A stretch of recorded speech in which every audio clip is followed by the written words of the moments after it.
Hello, hello, hello. Hi. So I have got a special guest with me today. Oh, this lady here. This has been my life coach for about 5 years. I think it's been about 5 years, hasn't Yeah, it it? has, for sure. And when I was reaching and searching, I had looked her up, and she called me back, and she was like, "Yeah, I'll come see you." And I said, "Oh, wonderful." But you was the one that introduced me to God, don't you? Mm, You well, allowed me to see myself in a different view, that I was able to hear what God was really trying to tell me. So I just got to thank you for that. aw. So we're doing we're going to kind of expose people to Hmm. the sufferings that they may not be aware of. And so Right. today I brought my girl. She's just my girl. Yeah. I just love her to death. And I Shanetta's can my girl. always call on her if I need her for something. If I'm struggling with something, I can send her a quick text. So if you're in the Statesville area or wherever, call on her. Matter of fact, you Yes, introduce I'm going to yourself. introduce myself. My name is Lori McGordy. You can look me up at LoriMcGordy.com. I'm also on Facebook and Instagram. And Miss Shanetta, like she said, we started out, I think it's actually been 7 years. Oh wow. Time Yes, it's flies. 13. Okay. Yeah, Thank you. time Thank flies. you. Thank you. But Shanetta has, whether she knows it or not, has been a huge inspiration for me. And there's been so many times that she was probably struggling with something that I was struggling with, and our lives have intertwined. And I'm so grateful. And I feel like that we're going to do amazing things together. And I've been able to watch her grow, and she inspires me to be my best self as well. Oh, So thank you so much, yeah, Lord. yeah. So, if you had a way of telling somebody or showing somebody the signs that they may be in a silent suffering, what would you say? What would Yeah. be some pointers that you could do to give people the awareness that it might be some time that we may need to sit down with ourselves and look over Yeah. and reevaluate our life? Yeah. So for me, that's a really good question.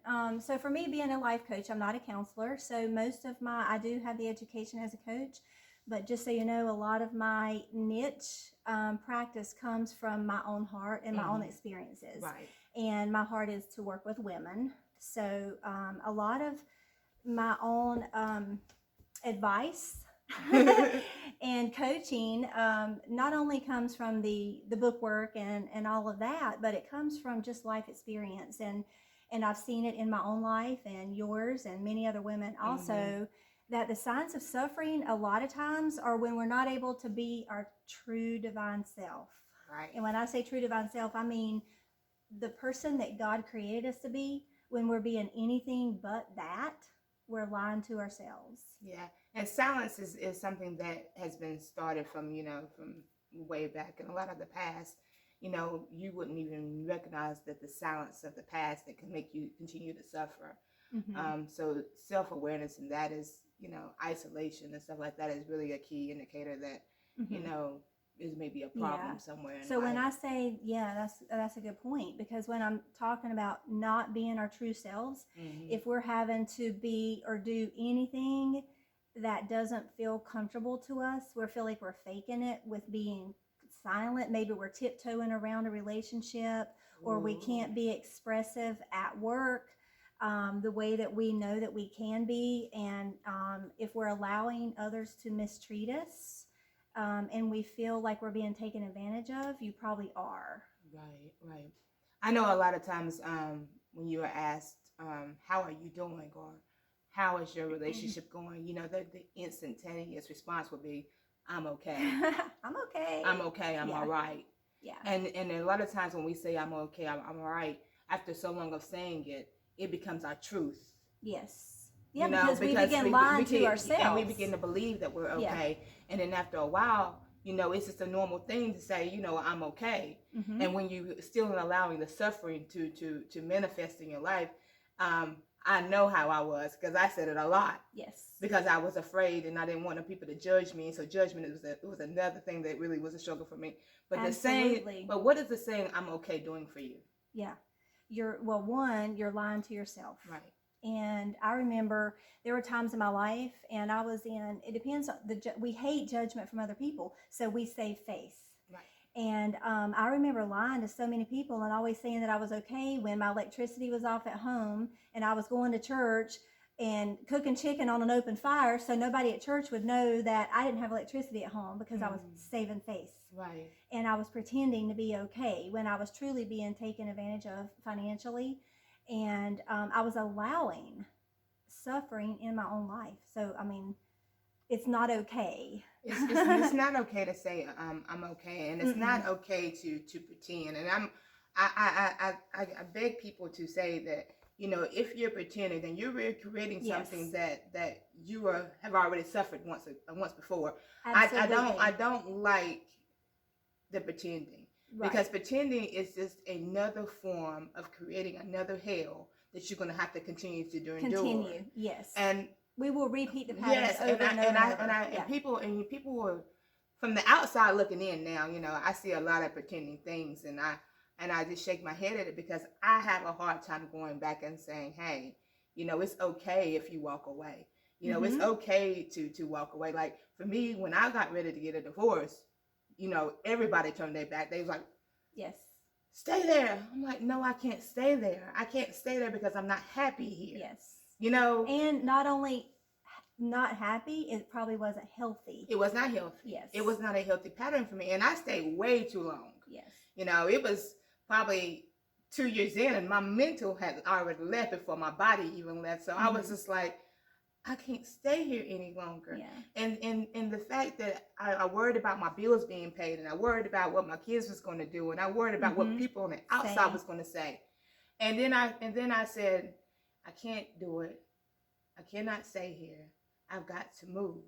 And you know what, on the other side of that was all the financials was going to be paid. You know, I was emptied out. In the next 2 weeks, I got a bonus check that came out of nowhere to keep me going. Yes. And it was just like, oh, God wasn't going to bless me in the problem. Right. He was going to bless me outside of the problem. So that was like one of the things that really, really, I tend to tell people all the time is, God cannot bless you in chaos. He's not going to take your friend away. No. Yeah, I mean, we think we want to quit smoking, but we like smoking. Or we want him. He's not going to take a boyfriend or girlfriend away because we're hanging on to them with both hands.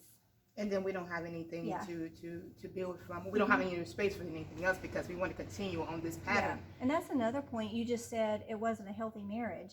Think about what an unhealthy marriage might look like. You know, there's verbal abuse, which is as bad, if not worse, than physical abuse. Yeah. There's, you know, any kind of dishonesty, because I believe in a relationship, whether married or dating or whatever, we could be, the ideal partner would be someone that would be a spiritual partner with you. That means someone that's helping you be your best self and you help them be their best self, and together you are your best self. But you just opened up a whole door for me, because I wasn't taught what I needed from a man. All I was taught was have a man. Yep. And I didn't know anything about what I needed from a man. Well, first of all, I didn't even know what I needed from myself. Yep. There were no standards. There was no standards for that. And so, you know, going into relationship, I just went with, okay, I got a man. Yep. Yeah. Oh, and he likes me. Yeah. And that's how I was. And I was saying to myself, it's like, I don't even know what I like. No. And then I'll get a man who is as much broken as I am. Yep. And then I spend all my life trying to fix him and make him happy, and I still end up losing twice. Right. Because I'm losing time, and I'm losing more love for myself. For yourself. And I'm saying, well, I'm going to make it work, and I'm going to fix him. But I couldn't even fix myself. Right. Because I was broken. Yeah. But so teaching myself what I needed. You know, now I know what I like. I like laughter. I like stability. I like I like a man who likes family, and I like a family like kids. And I like a family who has peace in their life. And wait, who loves God.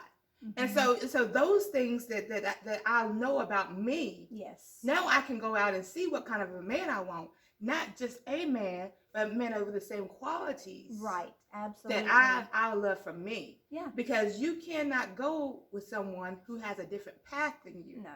No. Just because it's going to break you down. Right. Absolutely. And there's more people that are narcissistic. And it's not that they're aware of it, it's just the pattern of life that they have chosen to do because it makes them comfortable. And I have had a lot of narcissistic people in my life. Yeah. And they're unable to reflect, so you can't fix them and you can't tell them what's wrong, or you can't tell them what actions or behaviors that they're doing that hurt other people. They can't hear it. No, they're they unable to can't hear it They at can't all. hear it. So that goes to what we need to go to the next thing. Well, first of all, the creation of not knowing what you want. What kind of I don't want to say chaotic, but what kind of response to life that they will get not knowing?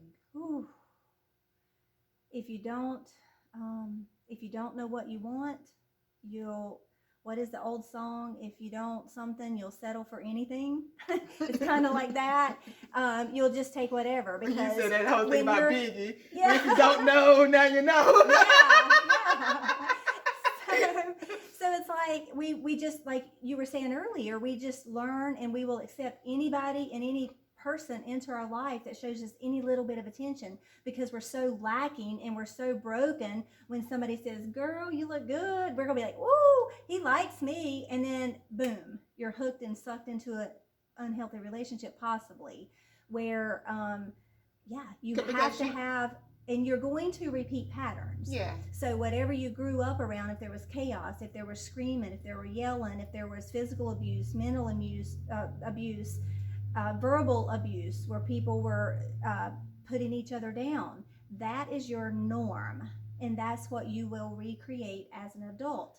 And if you don't have it, so glad you touched on that, because that's another good key indicator that I may need to reevaluate my life, because those are the structured foundations to what you will become as an adult if you don't address those things. Yes. You know, if your parent was on drugs, or your parent was on alcohol, yes. If your parent was a luster, if your parent was angry all the time, if your parent was just lost. Yes. And those foundations could deter your future. Yes. And sometimes we do a lot of I'm not going to be like my parent, and I'm not going to be like my parent, and I'm not going to be like them, or I'm not going to walk away from them, and you become an angry parent, yes, and an overprotective parent, and you don't even realize because you're still responding out of fear and hate and anger, which only creates more chaos. It's in the understanding and evaluating yourself and saying, wait a minute, and either doing it with a friend or with yourself or with a coach or with a counselor, but look at yourself and say, this is where I came from. If you got to write it down, write it down. This is what it was like in my home life. It was this. And then say, find a place in your heart. It may take a while, but it's for you to forgive. Say, this is what it was. This is how my parents were, and realize they did the best they could do. Forgive them in order to move on in your own future. And then say, okay, thank you for showing me what I don't want, to God. This is what I don't want. My parents, because of this, made me who I am today. So now I have a choice. With this new awareness that I don't have to repeat those patterns, I have a choice in my life today.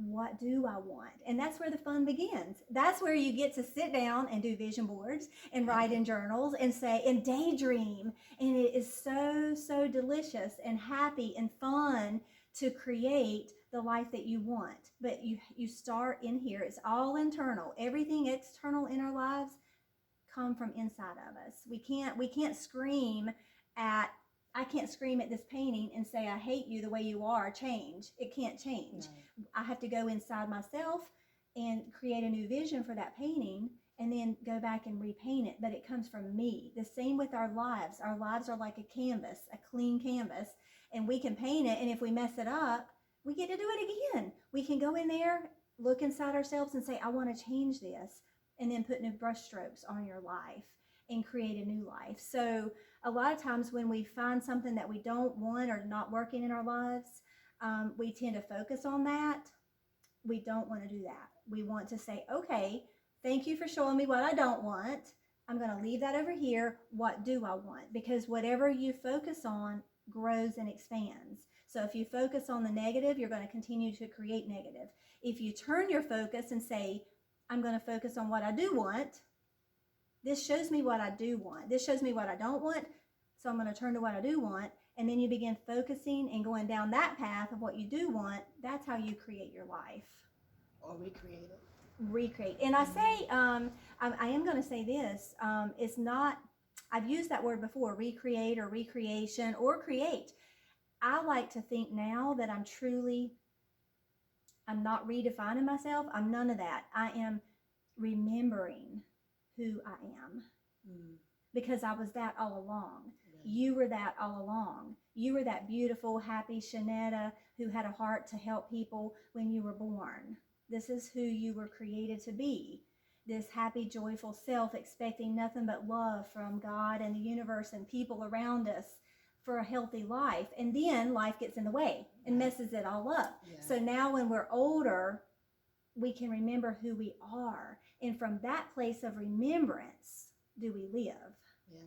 And also a place where you can see how strong you are too, if you took the time to trace your life back. Truly and honestly, I remember I showed you a picture of me with me and my family. Yes. And I had this little happiest face. Yeah. And actually I was the happiest one out of all of them. But over the duration of being covered under that umbrella of suffering, it kind of wiped me out. Yeah. And that right there was like the threshold to how life began for me. And I started to accept the little things in life and little things and little people and little friends and little relationships and little jobs and stuff like that, that I remained that way because it was all that I thought that I had worth. I was worth. Yes. And so a lot of times I look back at my life and now that I look at it from the outside in, I've always been strong. Yes. I just was never anchored with how strong people. I kept doing stuff, but I kept going back to comfort. Yes. And that's where it killed a lot of me because comfort was threatening to me. And I kept wrestling with it all the time. And it kept creating anxieties in me because I was not where I'm supposed to be. And I'm still learning how to get there. But being uncomfortable and the anxiety that it created kept me suffering. And I'm like, why? Why do I live like this? Like, why do I have to live like this? And so for me, I'm grateful for the space that I have, pushed a lot of things away. The self-heroism that I had to put down. Yes. Trying to save people because I wanted to feel empowered when I saved somebody. Yes. And they didn't know how to turn around and say, thank you. Right. Oh my God. Yeah. And that's what we do a lot of times, back to what we were talking about originally. That's a good point because me and my suffering as a child, I grew up being the fixer and I grew up wanting to fix everybody because I felt out of control in my life. So if I could fix somebody else, I would feel good about myself. And that's where I was getting my self-worth. And that was huge for me. So you're saying that your self-worth was because what you had saw or what was given back to you? Yeah, if I could help somebody, then I felt like I was, so helping people is good. Right. But what is the motive behind it? Yes. Is it fear or love? Right. Are we doing it out of fear that I need to help somebody so I feel good about me? Or am I helping somebody because I just want to help them and I have an abundance and my cup is overflowing and I'm helping them out of the overflow of my cup and I'm not depleting my cup? That's where we want to be. Yeah. And because I've told my kids a lot of times, it's like, make sure that you have enough to give before you give. That's it. Make sure you have enough to give because a lot of times I do more helping people that I don't know than I do people that I know. Because that way I don't have to There's worry no strings. about. No. Yes. No. I know. No. So in the path of growing, I've seen a lot of different people. I've seen a lot of aggressive people. Let's talk about aggressive people. People who talk aggressively, like, move. Why did you do that? Yeah. What did you do that for? Who moved that? The aggressive talk, and then you say, well, why are you screaming? That's just the way I talk. Where is that coming from? Where is that deriving from? Yeah. I would say more than likely that it's coming from a place of them needing to, they're probably feeling insecure in and of themselves.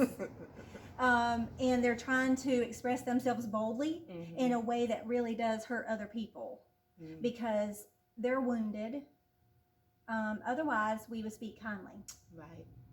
So it's really coming from a place of pain and hurt, but if they're not willing to look at that, they're going to continue that. And then if you confront them, they're going to get louder. Yes. And more boisterous. And because they're trying to quiet you down. Yeah. And that's one of the manipulative things that I have endured in my life is that, you know, because I came from a yelling family, a family that yelled, I felt like getting a man like that in my life would keep me, was what I supposed to have, because that's what Yeah. I was used to. Yeah. And so It's what was they home made to me- you. Yeah, Yeah, so and we it made recreate it. made me comfortable in Yeah. the essence of that.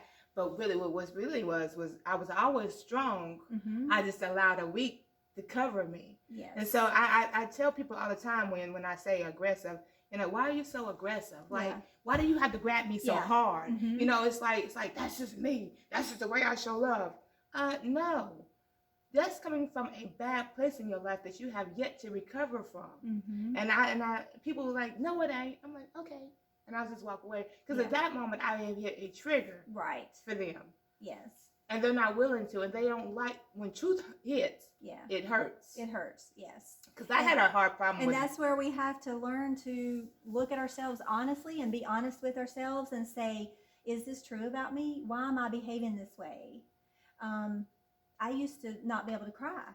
I can still cry a little bit now, but I mean, I still get triggered because crying was not acceptable in my home.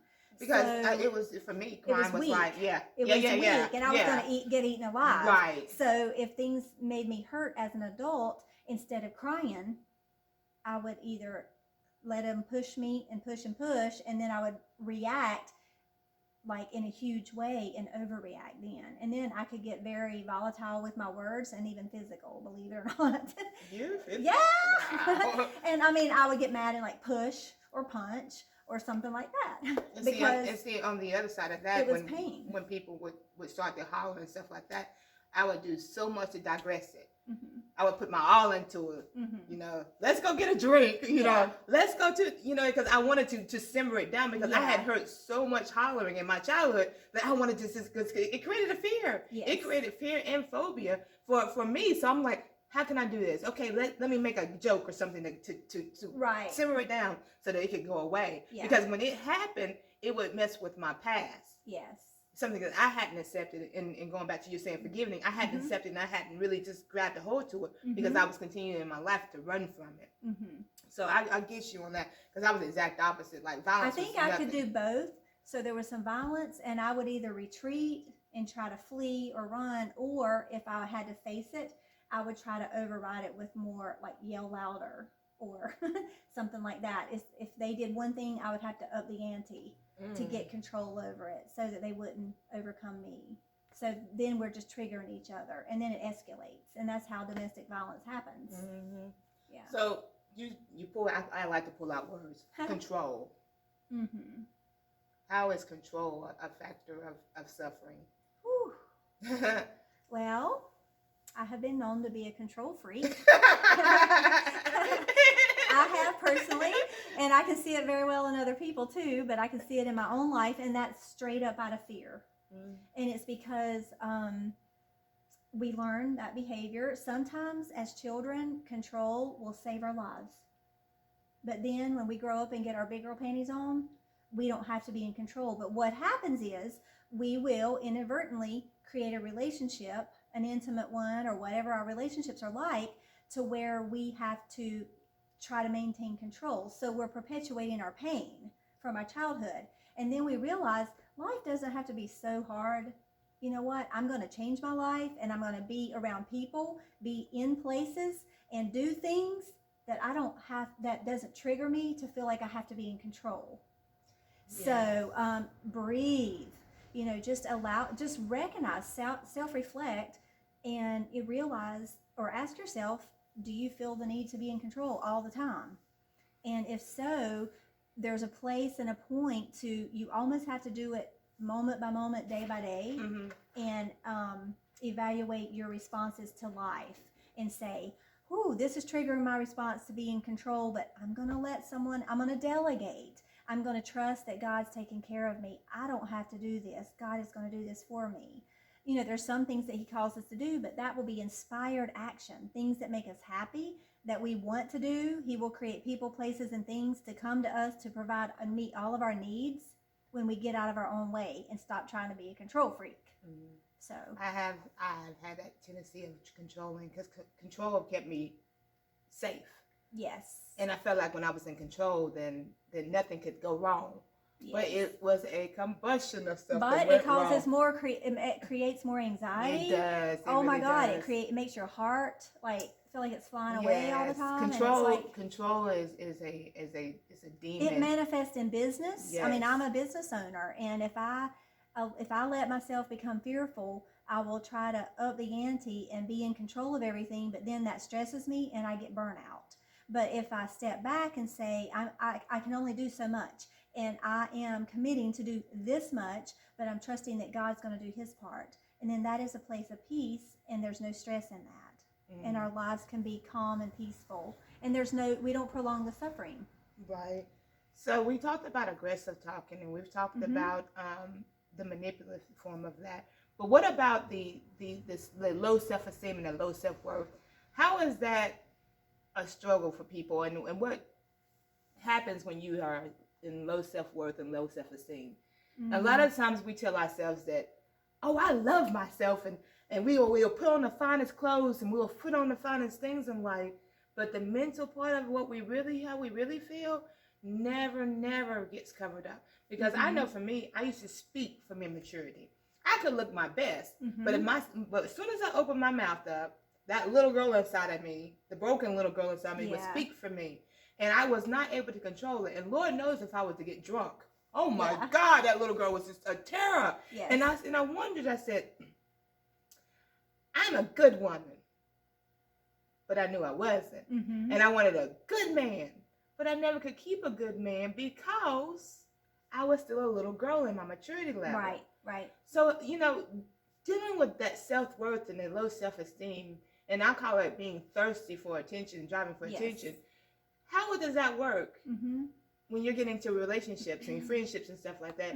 Does that not create another war? It does. In your life? It does. Because if we're needy people,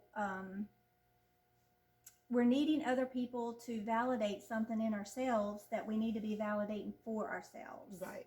But if we don't have it, and the reason that we have low self-esteem a lot of times, not all the times, but a lot of times, whenever we could come from an abusive situation at home, if we were physically or molested sexually or anything like that, or if we started using a substance at a young age, like 12 or 14, I hear that a lot. People start doing whatever. Or drinking. Whatever we do, if we're traumatized by a traumatic event, or we start using a substance of any kind to cope with our emotions at 12 and 14, you can be 35, 40 years old, but your brain is 12 or 14 years old. Or if you were abused at 9 years old, you could be 39, but if somebody touches you or looks at you in a wrong way, that 9-year-old girl is scared, and she's going to react that way as a 9-year-old in a 39-year-old body. And people do not understand the fact of what trauma has done for you mentally. And a lot of times when people will say, why are you acting like a little girl? And for me, I'm not a little girl, I'm a grown woman. The outside was grown, but the inside, the mental, was not grown at all. Right. And so that's why you have a lot of grown adults these days.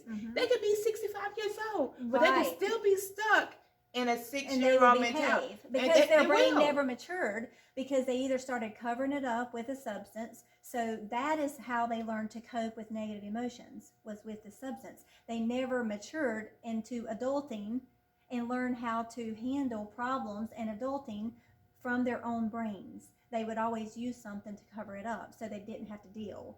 So that's why they never matured. And I mean, it wreaks havoc in our lives. And we can get triggered. And I would say for me, a lot of times I have to love that little girl in me. So that's how we heal from that. So there was a little Lori that lived a long time ago, and that was had a great life in many regards, and then in a lot of times I was abused or traumatized by certain things, and so I can get triggered by that today for whatever reason. It can evoke fears in me, and so it's my job to recognize, like, wow, I'm just feeling scared because this is the same way I felt when I was little, so I have to comfort my little child inside myself. And really, basically, that is what healing is you healing yourself and saying, you know what, I'm a big girl now, Lori. Lori's a big girl, and I'm going to handle this, and I'm going to take care of you, and I'm going to love you, and I'm going to remove you away from that person that can potentially hurt you. I'm no longer going to allow you to be in that hurtful situation. Because when we say, if we were hurt by men, just an example, and then later on in life, like at my age now, if I allowed a man to do something to me that didn't feel quite right, I'm perpetuating the pain of that little girl. So I'm still hurting the girl, so I'm abusing a child. It's the same thing. It just perpetuates. So when I recognize, like, this doesn't feel good, I don't know why, or I have a gut feeling about this person, it's because the little girl inside you screaming, going, get me the hell out of here, because this doesn't feel good for me. Please get me out of here. And if we stay there, we're hurting ourselves.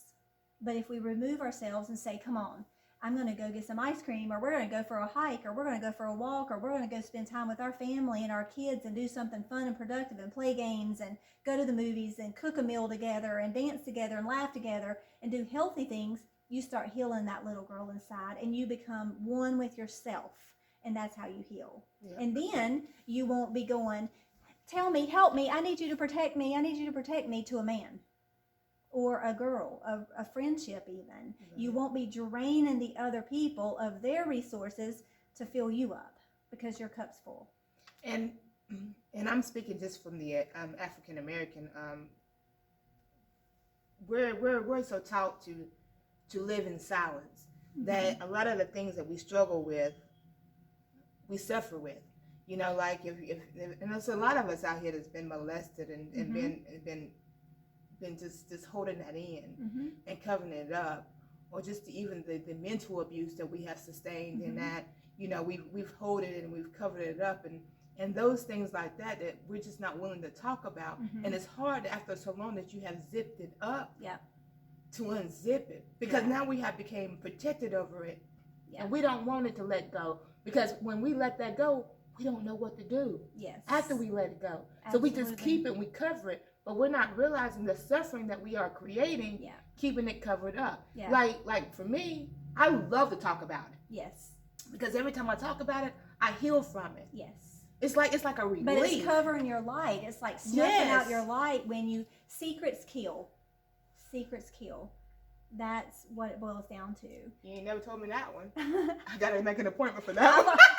I learned that in Al-Anon. That was the first time I heard it many years ago. Okay. Is that secrets kill. When we hide, because we're lying to other people and we're lying to ourselves, and we're pretending that we're okay when we're really not okay. And really, we think that the thing that's going to kill us is to expose it and talk about it with someone, but it has to be someone that you trust.